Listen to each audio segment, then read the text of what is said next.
एक कलयुग, घोर कलयुग चल रहा है, इसे बदलना होगा, परिवर्तन करना होगा, अपने विचारों को बदलना होगा। हम गलत रास्ते पे हैं, गलत रास्ता नहीं अपनाना है।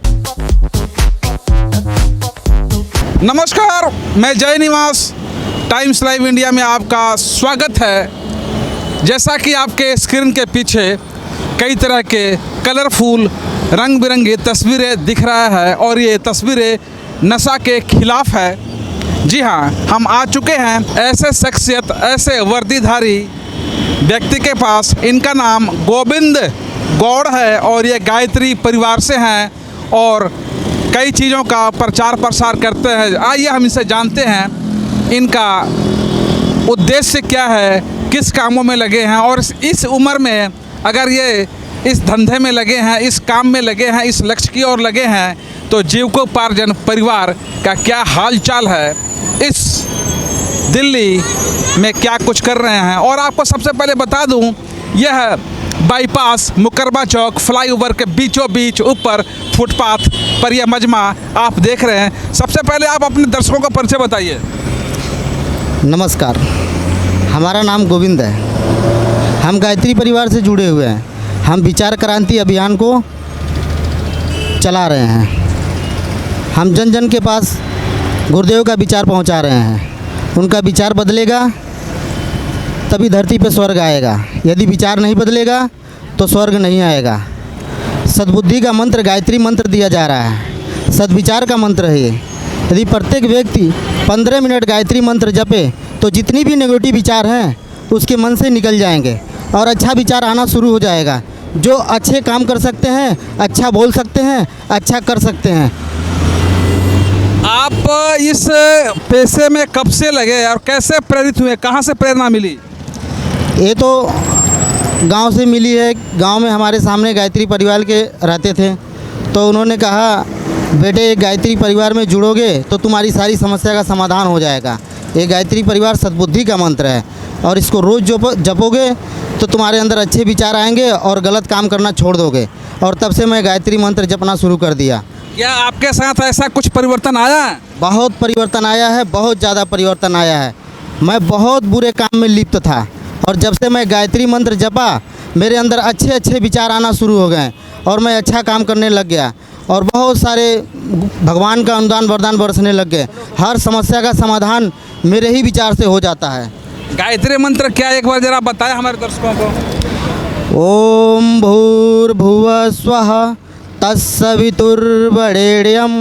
भर्गो देवस्य धीमहि धियो यो नः प्रचोदयात्। इस मंत्र का तात्पर्य क्या है, इसका परिभाषित करें इसे। उस प्राण स्वरूप, दुख नाशक, सुख स्वरूप, श्रेष्ठ, तेजस्वी, पाप नाशक, देव स्वरूप परमात्मा को अंतरात्मा में धारण करूं। वह परमात्मा हमारी बुद्धि को सन्मार्ग पर प्रेरित करें। बार बार ऐसे प्रार्थना करने पे हमारा विचार सत्य के मार्ग पर चलना शुरू हो जाता है। ये मानस को जो अरबों की आबादी है उसे सत्य मार्ग की समझ कैसे आएगी? उसे तो पेट की भूख की समझ आनी चाहिए।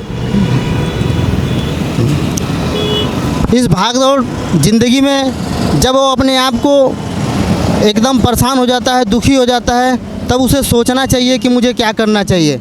उसे गुरु के शरण में जाना चाहिए। गुरु उसे सच्चा मार्ग दिखाते हैं। गायत्री मंत्र सच्चा मार्ग है। जो इसे अपनाता है वो भौतिक संसार में इस पेट पर्यटन में जो भी काम करता है, जो भी बिजनेस करता है, उसमें से थोड़ा समय अपने लिए निकालना चाहिए।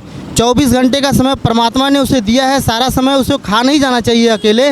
उसको भगवान के लिए भी कुछ सोचना चाहिए ताकि मैं भगवान के पास बैठकर कुछ भगवान से अपना गुण ले लूँ, उनसे अच्छा गुण ले लूँ, ताकि भगवान के पास बैठने के बाद ही वो गुण देंगे। जैसा कि आप कहते हैं कि भगवान सर्वविदित है, विराजमान है, हमारे अंदर भी है, तो उनके पास बैठना फिर जरूरी है क्या? हाँ, जैसे कि अगर हम चोर के पास बैठेंगे तो चोरी सीख जाएंगे करना।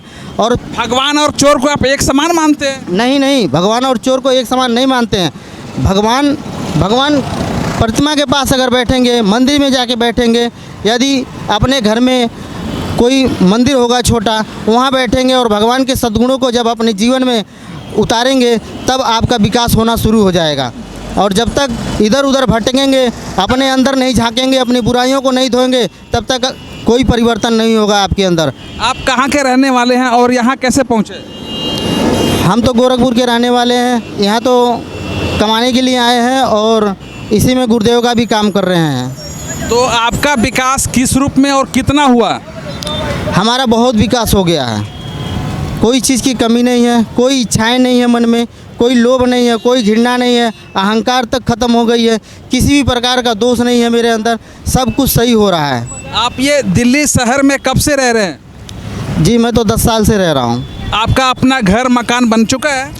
अपना घर मकान तो मेरे गांव में ही है, यहाँ पे घर मकान बनाने की मेरे को कोई आवश्यकता नहीं है। यहाँ आप क्या काम करते हैं? स्टील फैक्ट्री में गिलास बनाता हूँ।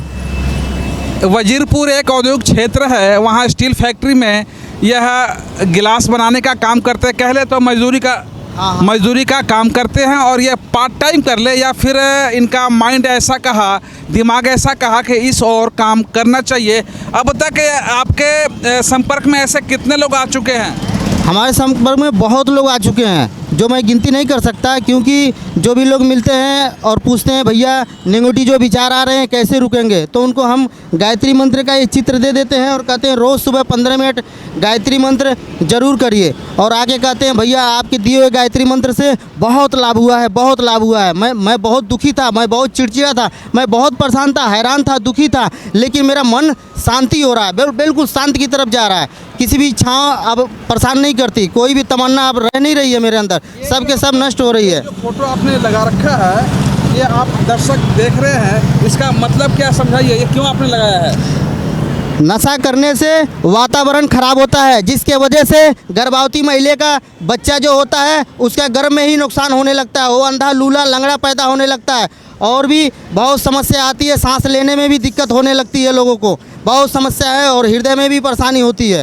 ये क्या चीज़ है, दर्शकों को समझाइए।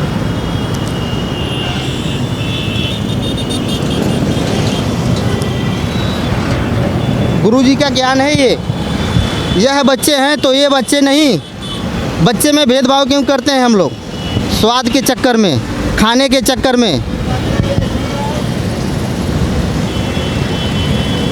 जैसी करनी वैसी फल, आज नहीं तो निश्चित कल। नशा से मानो दानो बन जाता है। ये क्या चीज़ है?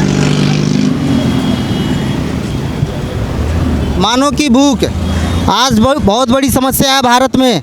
आज इंसान बढ़िया चीज़ छोड़कर और मांस खून खाने में लगा है, लोथड़ा नोचने में लगा है, उसको दया भी नहीं है, तनिक भी दया नहीं आती। अपना उंगली तो काट कर खिला नहीं सकता और दूसरे का मांस खाने में एकदम माहिर हो गया है। आज मनुष्य राक्षस बन गया है। इसके वजह से आज चारों तरफ तबाही और परेशानी आ गई है। कहीं भी रेप हो जाता है, कहीं भी बलात्कार, कहीं भी मर्डर। बगल में चलने वाला व्यक्ति मालूम नहीं पड़ता कब छुरी मारकर चला जाएगा, कब। आप मांस मदिरा के खिलाफ उसके अगेंस्ट यहाँ बैठे हुए हैं, लेकिन जो सिस्टम में जो भी सरकार है, इस लोकतंत्र में मांस मदिरा को वैध कर रखा उसने, जरूरी है खाना। डॉक्टर भी कहता है कि प्रोटीन चाहिए तो मांस। प्रोटीन खाने के लिए तो परमात्मा ने बहुत कुछ बनाया है, पर वो उसे दिखे तब तो वो देखना ही नहीं चाहता, आँख को मोड़ लेता है, अपना दिशा बदल लेता है, उसे मांस ही प्रिय लगता है। दूसरे का मांस और दूसरे का खून खाने में उसे बहुत मज़ा आ रहा है। यदि जो मांस खाते हैं तो अपना एक कुछ भी काट कर खिला दे, अपना एक अंग काट के खिला दे, इतनी तो सामर्थ्य है नहीं, लेकिन दूसरे का खाने में एकदम माहिर है, क्योंकि ये चारों तरफ असुरता छा गई है। एक कलयुग, घोर कलयुग चल रहा है, इसे बदलना होगा, परिवर्तन करना होगा, अपने विचारों को बदलना होगा। हम गलत रास्ते पर हैं, गलत रास्ता नहीं अपनाना है। क्या रास्ता गलत है, सही है? दर्शकगण आप देख रहे हैं, और इनके पास इस तरह की एक से बढ़कर एक तस्वीरों के माध्यम से कुछ कहने के लिए बहुत कुछ है। फिलहाल हम ये बताना चाहते हैं कि ये आपके पीछे बाल बच्चे कितने हैं? 2 बच्ची हैं और पत्नी, हम लोग 4 जने हैं। आप काम से छूट के आते, जैसे कि फैक्ट्री में मजदूरी करते हैं, तो फिर इसके लिए अलग से आपको टाइम मिलता है घर परिवार के बाद भी? हाँ, टाइम मिलता है। गुरुदेव ने जैसा बताया है कि बेटे जिंदगी 24 घंटे का जो समय मिला है, उस घंटे में 7 घंटा तो सो लेना और 5 घंटा गिरस्त में दे देना और 4 घंटा मेरे लिए निकाल लेना, और इस तरह 24 घंटे का समय पूरा हो जाता है। जैसा कि आपने बताया कि गोरखपुर के रहने वाले आप हैं, पैदाइशी वहाँ के हैं, तो कभी जो वहाँ के सीएम है, वहाँ के मुख्यमंत्री है, उनसे मुलाकात हुई? नहीं, अभी तो तक नहीं हुई है। क्यों ऐसा? कभी आपने चाहा कि उनसे मिलना चाहिए? वो भी साधु संत ही हैं।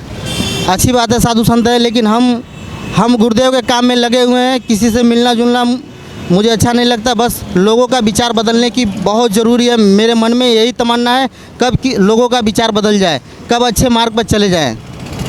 ये एक से बढ़कर एक तस्वीरों के माध्यम से यह कुछ कहना चाहते हैं। जैसा कि आपने पूरे खबर में देखा, आगे बताने के लिए कुछ नहीं है। यह दिल्ली है और दिल्ली का हर एक रंग अलग अलग है, कहीं कुछ और कहीं कुछ और। अगली खबर तक बने रहिए। दिल्ली से जय निवास की यह रिपोर्ट।